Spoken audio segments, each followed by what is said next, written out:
Good morning students. हम लोग अभी क्लास 12 चैप्टर नंबर 19 इंडस्ट्री उद्योग के बारे में स्टडी कर रहे थे। लास्ट क्लास में हमने एल्यूमिनियम इंडस्ट्री के बारे में पढ़ा था। एल्यूमिनियम इंडस्ट्री की जब हमने स्टडी करी, जब हमने इस चैप्टर के बारे में पढ़ा तो हमने ये चीज़ पढ़ा कि एल्यूमिनियम इंडस्ट्री जो डेवलप की जा रही है, लौह इस्पात उद्योग के बाद में सेकेंड नंबर पोजिशन आती है एल्यूमिनियम इंडस्ट्री की। हम लोग समय की बचत हो सके इसलिए मैंने क्या किया है, मेन इंपॉर्टेंट सारे पॉइंट्स ब्लैक बोर्ड पे लिख दिए, फिर हम इसको एक्सप्लेनेशन के थ्रू समझने की कोशिश करेंगे ताकि हमारा कम से कम टाइम में हमारा वीडियो वैल्यूएबल बन सके और हम लोग कम समय में मैक्सिमम इंफॉर्मेशन आप लोगों तक शेयर कर सकें। तो बिना टाइम वेस्ट किए हम स्टार्ट करते हैं। एल्यूमिनियम इंडस्ट्री के बारे में जब हमने ये पढ़ा, इसके साथ हमने ये देखा कि एल्यूमिनियम इंडस्ट्री भारत के कौन कौन से क्षेत्रों में स्थापित है। इसके बाद नेक्स्ट जो आता है एल्यूमिनियम उद्योग का स्थानीकरण।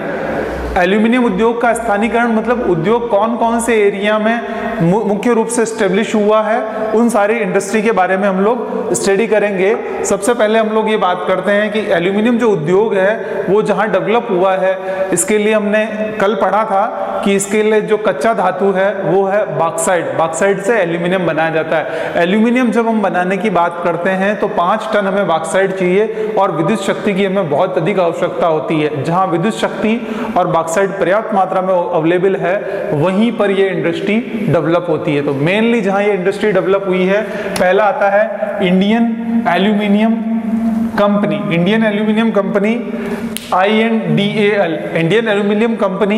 इसकी अगर हम स्थापना की बात करें तो ये कहाँ स्थापित हो रखी है, झारखंड राज्य में मुरी नामक स्थान पर। इस कंपनी की स्थापना मुरी नामक स्थान झारखंड पे हुई है। साथ ही अगर बात करें तो यहाँ फिर जब फर्स्ट चीज तो ये आ गई कि वो कहाँ स्थापित है कंपनी, झारखंड में। फिर आता है इसको रॉ मटेरियल, कच्चा माल कहाँ से मिलता है, इसको कच्चा माल प्राप्त होता है बॉक्साइट। मेनली जो इसका कच्चा माल है बॉक्साइट। बॉक्साइट कहाँ से मिलता है, मुरी से 32 किलोमीटर डिस्टेंस पर है लोहारदगा खानों से। मुरी जो स्टेशन है झारखंड में, वहां से 32 किलोमीटर की डिस्टेंस पर ही लोहारदगा खानों से बॉक्साइट निकाला जाता है और यहाँ पे लाया जाता है। फिर उसके बाद में जो मुख्य दूसरी एनर्जी शक्ति वो क्या है, कोयला और पानी से, यानी जल शक्ति। विद्युत शक्ति जो मुख्य रूप से आवश्यक होती है वो जल शक्ति कहाँ से प्राप्त होती है, वो प्राप्त होती है दामोदर घाटी से। दामोदर घाटी जो दामोदर वैली, दामोदर नदी घाटी परियोजना है, उस परियोजना से टरबाइन घुमाकर बिजली प्राप्त की जाती है और बिजली फिर इसको सप्लाई की जाती है शक्ति के रूप में। फिर जो नेक्स्ट बनता है उत्पादन, प्रोडक्शन, यानी इंडियन एल्यूमिनियम कंपनी किन किन चीजों का प्रोडक्शन करती है। तो प्रोडक्शन की बात आती है तो ये एल्यूमिनियम के पिंड बनाती है, एल्यूमिनियम की चादरें बनाती है और मुख्य रूप से यहाँ से जो एल्यूमिनियम की पिंड और चादरें जो तैयार की जाती है, कहाँ सप्लाई होती है, अल्लूपुरम केरल में। अल्लूपुरम यानी यहाँ से झारखंड से अल्लूपुरम केरल, फिर इसके अलावा बेलगांव कर्नाटक, थाना महाराष्ट्र को यहाँ से एल्यूमिनियम सप्लाई किया जाता है। यहाँ से ये एल्यूमिनियम वहाँ उनको भेजा जाता है। दूसरे नंबर की जो मुख्य कंपनी आती है एल्यूमिनियम इस्पात की, पहली है इंडियन एल्यूमिनियम कंपनी। सेकेंडरी जो आती है भारतीय एल्यूमिनियम कंपनी लिमिटेड, BALCO, भारतीय एल्यूमिनियम कंपनी लिमिटेड। बिल्कुल ये किस प्रकार की कंपनी है, सार्वजनिक क्षेत्र की कंपनी है। सबसे पहली चीज ये है कि ये कोई निजी नहीं है, ये गवर्नमेंट की है, सार्वजनिक कंपनी है। और मुख्य रूप से कहाँ स्थापित हो रखी है, कोरबा छत्तीसगढ़, यानी इंडियन एल्यूमिनियम कंपनी झारखंड में है और भारतीय एल्यूमिनियम कंपनी लिमिटेड छत्तीसगढ़ राज्य में स्थापित है।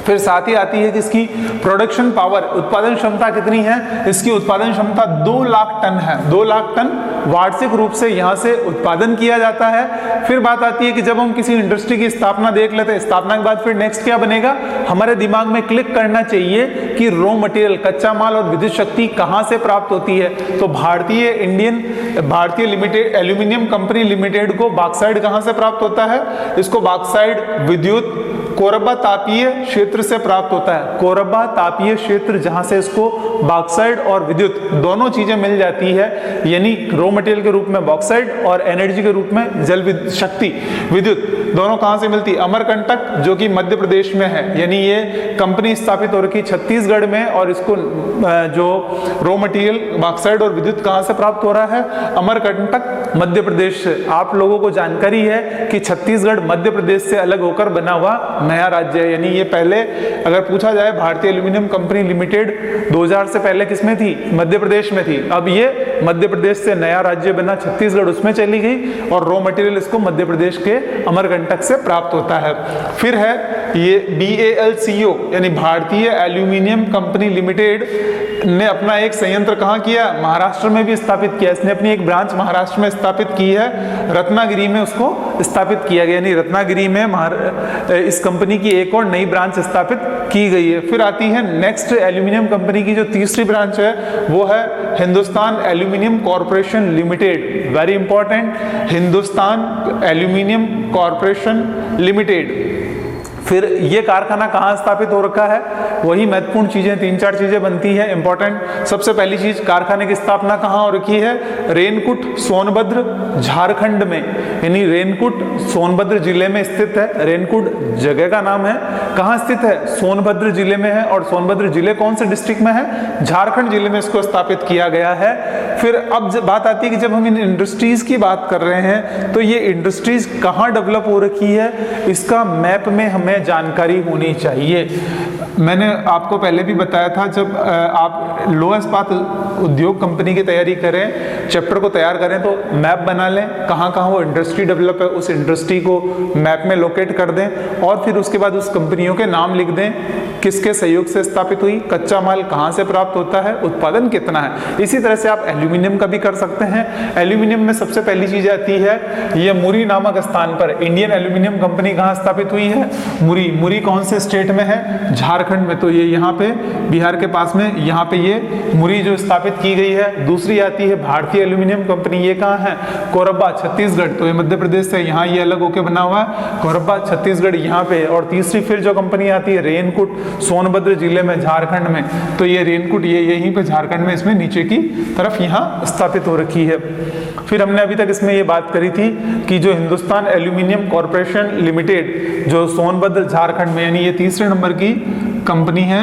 यहाँ ये 1 2 3 4 करके मैं नाम लिख देता हूँ ताकि आपको कंफ्यूजन ना हो। तो ये भारतीय aluminium corporation limited Hindustan aluminium corporation limited जो कंपनी है मुख्य रूप से कहाँ स्थापित हो रखी है?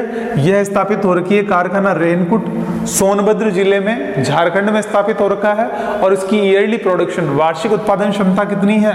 3.54 टन। 3.54 टन इसका ईयरली प्रोडक्शन है। साथ फिर बात आती है, जब ईयरली प्रोडक्शन जब हमने देख लिया तो इसका रॉ मटेरियल कच्चा माल कहाँ से प्राप्त होता है उसकी भी हमें जानकारी होनी चाहिए। रॉ मटेरियल में सबसे पहली चीज आती है बॉक्साइट। बॉक्साइट कहाँ से मिलता है? इसे बॉक्साइट मिलता है झारखंड के रांची और पलायू जिले से। यानी ये खुद भी कारखाना कहाँ स्थापित है? झारखंड में रेनकुट में है। और इसको जो रॉ मटेरियल मिलता है वो कहाँ से मिलता है? झारखंड के रांची और पलायू डिस्ट्रिक्ट से। रांची और पलायू डिस्ट्रिक्ट जो नजदीक है वहां से बॉक्साइट इसको प्राप्त होता है। फिर बात आती है सेकंड जो इसको चीज, चूने का पत्थर, वो कहाँ मिलता है? विंध्याचल क्षेत्र से। विंध्याचल पर्वतमाला जो श्रृंखला है उस क्षेत्र से इसको चूना पत्थर प्राप्त होता है। और साथ ही इसको फिर नेक्स्ट विद्युत शक्ति, विद्युत शक्ति कहाँ से मिलती है? रिहंद बांध से। रिहंद बांध जो इसके निकटवर्ती बना हुआ है, यहाँ से इसको क्या मिलती है? इलेक्ट्रिसिटी मिलती है, विद्युत शक्ति के रूप में प्राप्त होती है। तो हम देख रहे हैं जितनी भी इंडस्ट्री है, इंडस्ट्री में सबसे फर्स्ट आती है उसकी स्थापना एस्टेब्लिश कहाँ किया गया है, कौन से ईयर में किया गया है, साथ ही कौन से स्टेट में है, कौन से डिस्ट्रिक्ट में है, ये आप लिखेंगे। फिर उसके बाद में सेकेंडरी मेन जो चीज आती है वो आती है रॉ मटेरियल, कच्चा माल कहाँ कहाँ से प्राप्त होता है। जैसे जब हम लोह इस्पात उद्योग की बात करते हैं तो कच्चा माल में क्या आएगा? लोहेस्ट आएगा, कोयला आएगा, चूना पत्थर आएगा, डोलोमाइट आएगा। और वैसे ही हम जब बात करते हैं एल्यूमिनियम उद्योग की तो कच्चे माल में क्या आएगा? बॉक्साइट। लोहेस्ट नहीं आएगा क्योंकि यहाँ इसकी जरूरत नहीं होती, बॉक्साइट। और दूसरा चीज क्या होगी? यहाँ एनर्जी, विद्युत शक्ति के रूप में फिर डोलोमाइट वगैरह सेकेंडरी थर्डरी वो सब चीजें आती है। तो आप जब भी इनके बारे में लिखें तो कच्चा माल आपके दिमाग में आना चाहिए कि स्थापना, कच्चा माल, शक्ति के स्रोत क्या है, प्रोडक्शन कितना है, और ये मेन चीज 4 चीजें आने के बाद, और इसके अलावा वो वहां से कहाँ निर्यात किया जाता है, अगर वो है तो आप उसको इंक्लूड करें। फिर नेक्स्ट जो अगला बिंदु है अपना 4th one, national aluminium corporation limited. National aluminium corporation limited, इसकी अगर हम बात करें तो ये भी क्या है, नेशनल एल्यूमिनियम कॉरपोरेशन लिमिटेड, इसकी ये सार्वजनिक क्षेत्र की देश की सबसे बड़ी कंपनी है। देखो बहुत इंपॉर्टेंट प्रश्न बन रहे हैं इसमें 3-4, वो चीजें कंपटीशन की दृष्टि से भी बहुत इंपॉर्टेंट है और बोर्ड एग्जाम की दृष्टि से भी बहुत इंपॉर्टेंट बनती है। पहली चीज क्या है, देश की सबसे बड़ी कंपनी कौन सी है, national aluminium corporation limited. National aluminium corporation limited ये क्या है, देश की सबसे बड़ी कंपनी है। फिर सेकेंडरी चीज क्या है कि ये कंपनी की स्थापना कब हुई, जनवरी 1981 में, जनवरी 1981 में ये कंपनी स्टेब्लिश हो चुकी थी। और इसको जो एल्यूमिना प्राप्त होता है, ये मुख्य रूप से बनाया जाता है, इससे क्या बनाया जाता है, एल्यूमिना बनाया जाता है। एल्यूमिना का कारखाना कहाँ स्थापित किया गया है, दामन जोड़ी तथा एल्यूमिना प्रदुवक संयंत्र ढेकनाल में, जो कि उड़ीसा में स्थापित किया गया है। यानी ये नेशनल एल्यूमिनियम कॉरपोरेशन कंपनी कहाँ है, उड़ीसा में स्थापित है। ये यहाँ पे इस जगह उड़ीसा के अंतर्गत ये स्थापित है। फिर बात आती है इसकी स्थापना 1981 में हो चुकी है। और मेनली जो फिर बात आती है कच्चा माल कि इसको रॉ मटेरियल कहाँ से मिलता है, रॉ मटेरियल में मुख्य रूप से क्या है, बॉक्साइट। बॉक्साइट कहाँ से प्राप्त होता है, बॉक्साइट पंच पतमाली पहाड़ियों से। Bauxite national aluminium corporation limited को कहां से प्राप्त होता है, पंच पतमाली पहाड़ियों से, जो मुख्य रूप से कहां है, मोरापुर जिला उड़ीसा के अंतर्गत स्थित है। मोरापुर जिला उड़ीसा में स्थित है। और फिर प्रोडक्शन प्रतिवर्ष कितना हो रहा है, 3.75 लाख टन प्रति वर्ष जो इसका उत्पादन होता है, उसका 3.75 लाख टन कहाँ, यूरोप और अमेरिका को निर्यात कर दिया जाता है। यूरोप और अमेरिका को 3.75 लाख टन निर्यात कर दिया जाता है। और निर्यात कहाँ से किया जाता है, कोलकाता बंदरगाह से। बोल, कोलकाता बंदरगाह, विशाखापट्टनम यहाँ इसके निकटवर्ती बंदरगाह है।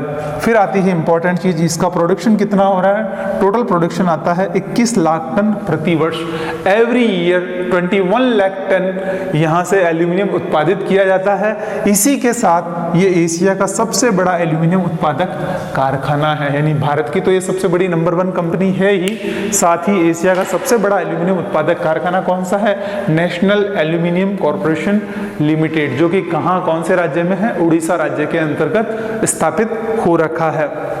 अब हम समरी देख लेते हैं। देखो कोई भी चैप्टर जब हम तैयार करें, मेन उसके पॉइंट सारे ध्यान हो, फिर लास्ट में उसका क्या होना चाहिए, रिकैप्चुलेशन, उसको रिवीजन कर लें। क्योंकि जब भी आप तैयारी करते हैं, पढ़ाई करते हैं, तो भी आप एक सिस्टम रखें, पूरे 2, 4, 5 घंटे जब तक आप पढ़ रहे हैं, पूरे चैप्टर को या पूरे विषय को जो भी पढ़ा आपने पूरा पढ़ लीजिए।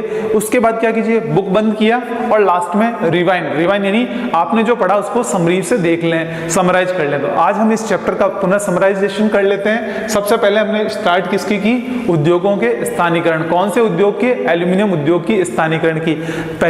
एल्यूमिनियम उद्योग, एल्यूमिनियम किससे बनता है, इसका कच्चा माल क्या है, बॉक्साइट अयस्क से एल्यूमिनियम तैयार किया जाता है। इसके लिए बॉक्साइट के साथ साथ विद्युत शक्ति की आवश्यकता है। यानी अगर ये पूछ लिया जाए कि विद्युत शक्ति केंद्रों के नजदीक क्यों स्थापित किया जाता है, क्योंकि इसको विद्युत शक्ति बहुत ज्यादा आवश्यकता होती है। फिर कौन कौन से कारखाने स्थापित है, मुख्य रूप से पहला हमने पढ़ा एल्यूमिनियम, इंडियन एल्यूमिनियम कंपनी, जो कहाँ स्थित है, झारखंड के मुरी नामक स्थान पर। दूसरी जो कंपनी आती है भारतीय एल्यूमिनियम कंपनी लिमिटेड, ये मुख्य रूप से कहाँ पे है, कोरबा छत्तीसगढ़ में। तीसरी जो मुख्य कंपनी आती है हिंदुस्तान एल्यूमिनियम कॉरपोरेशन लिमिटेड, जो कि रेनकुट सोनभद्र जिले में झारखंड के अंतर्गत स्थित है। और फोर्थ नंबर की जो आती है national aluminium corporation company limited, जो देश की सबसे बड़ी कंपनी है।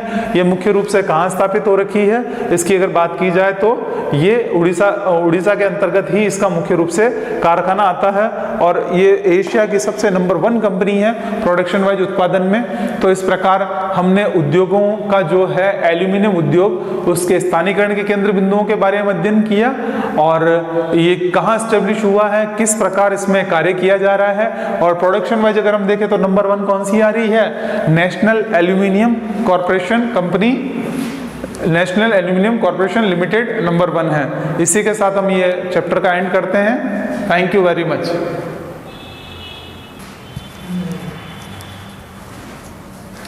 Good morning students.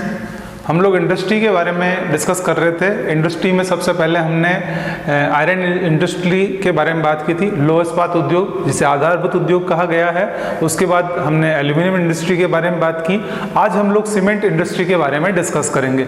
Cement industry को भी लौह इस्पात उद्योग के समान आधारभूत उद्योग कहा गया है। That is the important point. Why, क्यों ऐसा कहा गया है? क्योंकि लौह इस्पात उद्योग की अगर हम बात करें तो किसी भी उद्योग धंधों की जो आधारभूत स्थितियां हैं वो है मशीनरी। मशीनरी लोहे से बनती है, इसलिए उसको आधारभूत उद्योग कहा गया है। और सीमेंट उद्योग को भी आधारभूत उद्योग इसीलिए कहा जाता है क्योंकि कोई भी कारखाना या कोई भी हम भवन निर्माण की बात करें, सड़क, पुल, ब्रिज, कुछ भी जिसकी बात करें, उसका जो बेस बनता है वो सीमेंट से बनता है, सीमेंट से ही वो तैयार की जाती है। इसीलिए इसे लौह इस्पात उद्योग के समान आधारभूत उद्योग कहा गया है। एग्जाम में अगर प्रश्न आ जाता है कि सीमेंट उद्योग को आधारभूत उद्योग क्यों कहा गया है, तो आप इस तरीके से तुलनात्मक रूप से दोनों को बताते हुए फिर इसका आंसर लिखिएगा। अब हम बात करते हैं सीमेंट इंडस्ट्री की। सीमेंट इंडस्ट्री में सबसे पहले कि यह आधारभूत उद्योग है। क्यों आधारभूत उद्योग है? क्योंकि इसका जो उपयोग है, सर्वाधिक उपयोग किसके लिए किया जाता है? भवन निर्माण के लिए। मैक्सिमम जो सीमेंट का उपयोग होता है मकानों के निर्माण में किया जाता है। भवन के साथ साथ सड़क, डांबर की सड़क बनाई जाती है, डांबर के साथ सीमेंट की सड़कें वहां बने। सीमेंट की सड़कें डांबर की सड़कों से ज्यादा यूजफुल है, इसीलिए प्रेजेंट टाइम में गवर्नमेंट क्या कर रही है, जितने भी हाईवे जो ट्रैक है सीमेंटेड रोड बनाई जा रही है ताकि ये लंबे समय तक चल सके। क्योंकि डांबर की रोड जो होती है उसमें क्या कंडीशंस होती है, बारिश जैसी होती है, रेनफॉल होती है, डांबर की सड़कों में खड्डे हो जाते हैं और धीरे धीरे वो पूरा खत्म हो जाता है। लेकिन सीमेंट में क्या स्थितियां होती है कि अगर बारिश भी होगी तो सीमेंट और ज्यादा स्ट्रांग होगी। जब तक सीमेंट की सड़क को तोड़ा नहीं जाए कोई मानव द्वारा या किसी मशीन द्वारा, तब तक वो नष्ट नहीं होती है। मैक्सिमम उसकी यूटिलिटी बढ़ जाती है, यानी डामर की रोड की अपेक्षा सीमेंट की रोड काफी लंबे समय तक चलती है। तो सीमेंट का यूज भवन निर्माण में किया जाता है, सड़क बनाने में किया जाता है, पुल बनाने में किया जाता है। जो ब्रिज बन रहे हैं आज, अब हम कहें ओवर ब्रिज जो बनाए जा रहे हैं, वो मेनली सीमेंट वाले जो पिलर्स बनाए जाते हैं, वो सीमेंट के पिलर्स पे स्ट्रॉन्ग रूप से उसको डेवलप किया जा रहा है। बांध बनाने में इसका उपयोग किया जाता है। बांध की अगर हम बात करें, जितने भी जो डैम बने हुए हैं उसकी जो निचली भाग होता है, नीचे से ऊपर तक पूरा सीमेंटेड बनाया जाता है। डैम की कंडीशंस क्या होती है, यहाँ ये नीचे वाला भाग ये चौड़ा रखा जाता है क्योंकि हम जानते हैं पानी का दबाव नीचे की तरफ ज्यादा होता है, ऊपर की तरफ कम होता है। तो ये डैम बनाने में काम में आता है, कारखाने बनाने में काम में आता है। कारखानों के अलावा हवाई अड्डे की जो पट्टियां वगैरह होती है, हवाई अड्डे, वहां इसका उपयोग किया जाता है। तो इस प्रकार हमने देखा सीमेंट का उपयोग मल्टी डायमेंशनल, बहुत अलग अलग क्षेत्रों में इसका विभिन्न तरीके से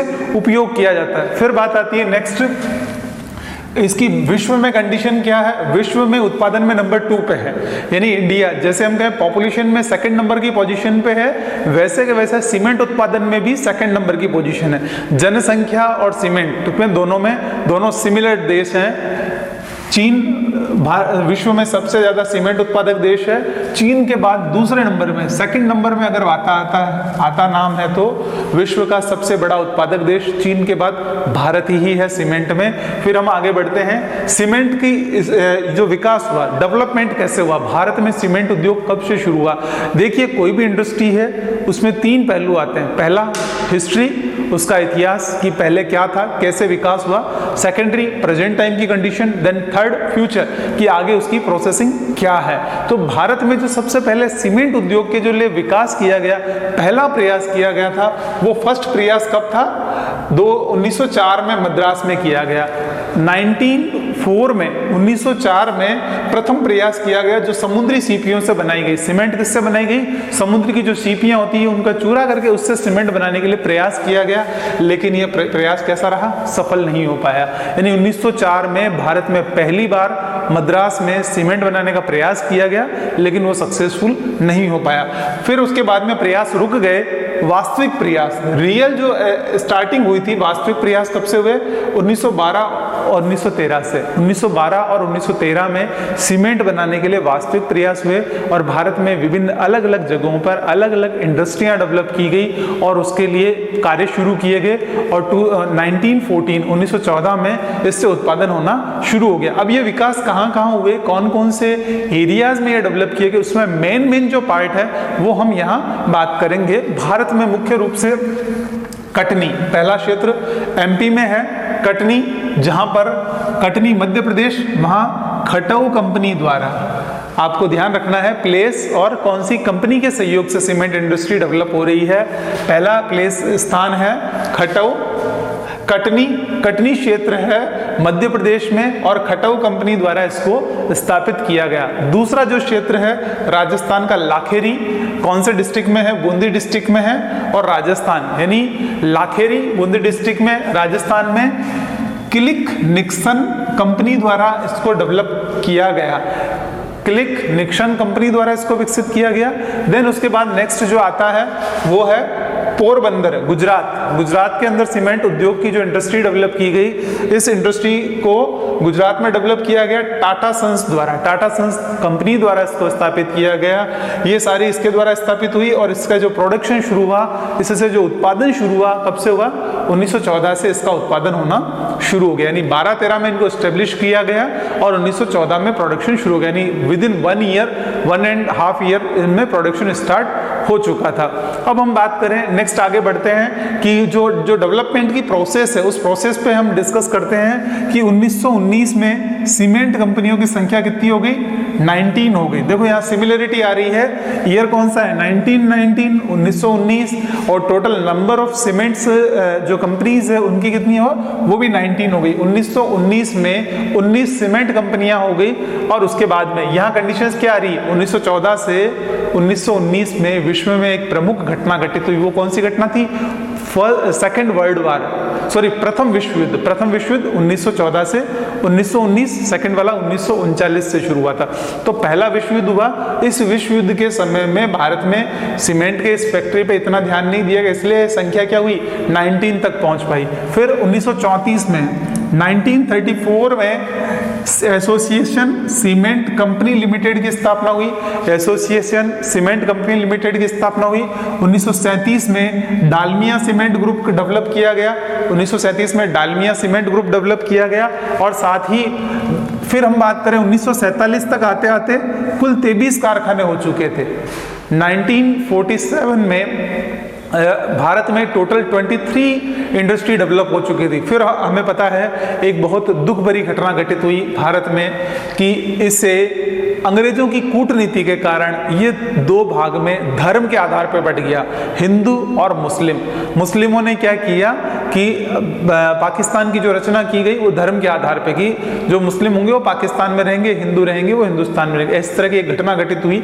हमें मेनली जो ध्यान रखना वो ये है, इस घटना से सबसे बड़ा नुकसान क्या हुआ, एक तो ये चीज है कि आज भी हम इसका दंश झेल रहे हैं। फिर सेकंड कंसेप्ट सीमेंट उद्योग के आधार पर हम देखें 23 कारखाने थे, उनमें से क्या हुए 5 कारखाने वो कहाँ चले गए, वो पाकिस्तान में चले गए और 18 कारखाने कहाँ रह गए, भारत में रह गए। अब ये जो आंकड़े हैं उन आंकड़ों को हम ग्राफिकल प्रेजेंटेशन से समझने की कोशिश करेंगे और जब ग्राफिकल प्रेजेंटेशन से हम किसी चीज को समझते हैं तो वो हमें आसानी से याद हो जाती है। इन आंकड़ों को हम ऐसा देखें तो यहाँ ये क्या है, यह ईयर वर्ष, ये जो इस तरफ लिखे हैं वो वर्ष लिखे गए हैं और इस तरफ क्या है कारखानों की संख्या, कारखानों की संख्या नंबर ऑफ इंडस्ट्री और इस तरफ है ईयर, नीचे की तरफ ईयर लिखा हुआ है, ये नंबर ऑफ इंडस्ट्री दिया गया है। अब हम देखें 1947 में क्या हुआ था 18, जबकि थे कितने 23 थे, लेकिन इंडिया में कितने रह गए थे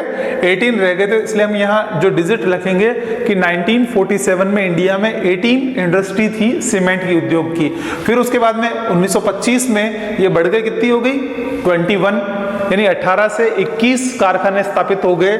फिर उसके बाद में 1956 यहाँ अगर हम देखें प्रथम पंचवर्षीय योजना हमारी स्टार्ट हो चुकी थी 1951 से 1955 के बीच में, और यहाँ इन पंचवर्षीय योजनाओं में पहले कृषि उत्पादन पे ध्यान दिया गया, फिर धीरे धीरे उद्योगों पे, इंडस्ट्री पे ध्यान दिया गया। तो यहाँ ये कारखानों की संख्या बढ़कर कितनी हो गई, 27 हो गई, 27 हो गई। और फिर 1960-61 में कारखानों की संख्या फिर बढ़ती गई और 34 हो गई। फिर 91 और 92 1991-92 में इन कारखानों की संख्या बढ़कर 92 हो गई, 92 हो गई। और 2015 की अगर हम बात करें तो ये कारखानों की संख्या निरंतर बढ़ती जा रही है, और बड़े कारखानों की संख्या 229 और छोटे कारखानों की संख्या 365, यानी 209 तो बिग सीमेंट इंडस्ट्री हो गई, और स्मॉल इंडस्ट्री कितनी हो गई, 365, 365 छोटे कारखाने हो गए। अब इन कारखानों के साथ हमें ये चीज देखनी पड़ेगी कि ये जो इंडस्ट्री डेवलप हुई, बड़े कारखाने जो थे 209, इनकी उत्पादन क्षमता कितनी थी, 37.83 करोड़ टन, 37.83 करोड़ टन यहाँ प्रोडक्शन हो रहा है। और छोटे इस्पात संयंत्रों से 33.63 मिलियन टन यहाँ से उत्पादन होना शुरू हो गया। तो ये अभी तक हमने पढ़ा कि सीमेंट इंडस्ट्री किस तरह से डेवलप हुई, सीमेंट इंडस्ट्री में मुख्य रूप से कौन कौन से कारखाने थे, इनका विकास कैसे हुआ। सबसे पहले सीपीओ से सीमेंट बनाई गई, 1904 में बनाई गई, मद्रास में रहा, वो असफल रहा। उसके बाद 1912-13 में भारत के विभिन्न क्षेत्रों में अलग अलग जगह में कारखाने स्थापित किए गए। उसमें से मुख्य रूप से लाखेरी बूंदी का कारखाना जो राजस्थान में स्थापित किया गया और मद्रास में स्थापित किया गया, पोरबंदर गुजरात में शुरू हुआ। जो सेकंड जो कारखाना था वो मद्रास नहीं, एमपी में था। पहला तो मद्रास में सीपीओ द्वारा किया गया था। इसके बाद में हमने ये चीज पढ़ी कि इनका प्रोडक्शन कितना है। फिर 1947 से लेकर 2015 तक जो कारखानों की संख्या थी उसको हमने ग्राफ के माध्यम से समझने का प्रयास किया। उसके बाद अब जो मेन पॉइंट आता है वो ये आता है कि उद्योग का स्थानीयकरण। हम सभी जितने भी इंडस्ट्री पढ़ रहे हैं उन सभी इंडस्ट्री में एक इंपॉर्टेंट पॉइंट बनता है उद्योग का स्थानीयकरण की। कोई भी उद्योग कहीं उसको स्थानांतरित या कहीं वो डेवलप होता है, उसके पीछे कारण क्या होता है। तो सीमेंट उद्योग इंडस्ट्री कहाँ डेवलप होती है, जहां कच्चा माल होगा और परिवहन के साधन, यानी जहां मुख्य रूप से जहां कच्चे माल की सुविधा के आधार पर इस इंडस्ट्री को डेवलप किया जाता है। अब इसके लिए हमें ये जानकारी होनी चाहिए, जैसे हमने पढ़ा था एल्यूमिनियम, 1 टन एल्यूमिनियम बनाने के लिए हमें कितना बॉक्साइड, कितनी ऊर्जा चाहिए, उसी तरह से सीमेंट की बात आती है। तो 1 टन जब हम सीमेंट बनाने की बात करते हैं, 1 टन सीमेंट बनाने के लिए कितना रॉ मटेरियल चाहिए, 1.6 टन तो चूना पत्थर चाहिए। 1 टन सीमेंट बनाने के लिए 1.6 टन चूना पत्थर चाहिए, 0.38 टन जिप्सम की आवश्यकता होती है और 3.8 टन कोयले की आवश्यकता होती है। ये सभी कैसे हैं, ये सभी सारे के सारे भारी पदार्थ है। अतः इन पदार्थों को एक स्थान से दूसरे स्थान पर लाने ले जाने के लिए किसकी जरूरत होती है, परिवहन की सुविधा होती है। परिवहन की बिना सुविधा के ये नहीं हो पाता। अब बात आती है जितने भी जो इंडस्ट्री डेवलप होती है, ये सीमेंट उद्योग जहां विकसित हो रहा है वो कहां हो रहा है, जहां शक्ति के साधन है। पहली चीज इसकी स्थापना के लिए मुख्य आवश्यक तत्व है शक्ति के साधनों का होना, यानी यहाँ पर्याप्त एनर्जी की जरूरत होती है। दूसरा है कच्चे माल यहाँ निकटवर्ती होने चाहिए ताकि क्या हो कि इसको ट्रांसपोर्टेशन कॉस्ट ज्यादा महंगी न पड़े। तीसरा यहाँ कोयले की आवश्यकता होती है क्योंकि उसको शुद्ध करने के लिए एक शक्ति के रूप में ये काम में आता है। चौथी चीज क्या होती है, परिवहन के साधन मुख्य रूप से जरूरी होते हैं ताकि तैयार माल को भर के ट्रकों वगैरह में ट्रांसपोर्टेशन के थ्रू जो इंडस्ट्री है वहां इंडस्ट्री से मार्केट तक पहुंचाया जा सके, कच्चे माल को खानों से इंडस्ट्री तक पहुंचाया जा सके, इंडस्ट्री से तैयार माल हुआ उसको मार्केट तक पहुंचाया जा सके। ये मुख्य रूप से आधार हैं जिसके आधार पर सीमेंट उद्योग किन क्षेत्रों में स्थापित हुआ ये मुख्य रूप से दिखता है। साथ ही इसके अलावा श्रम शक्ति, पूंजी, बाजार, ये सब किसी भी उद्योग को प्रभावित करने वाले मुख्य कारक है। तो हमने बहुत ही संक्षिप्त रूप से सीमेंट इंडस्ट्री के बारे में पढ़ा। नेक्स्ट जो अगली वाली क्लास होगी उसमें हम सीमेंट उद्योग के वितरण तथा अन्य पहलुओं के बारे में अध्ययन करेंगे। Thank you very much.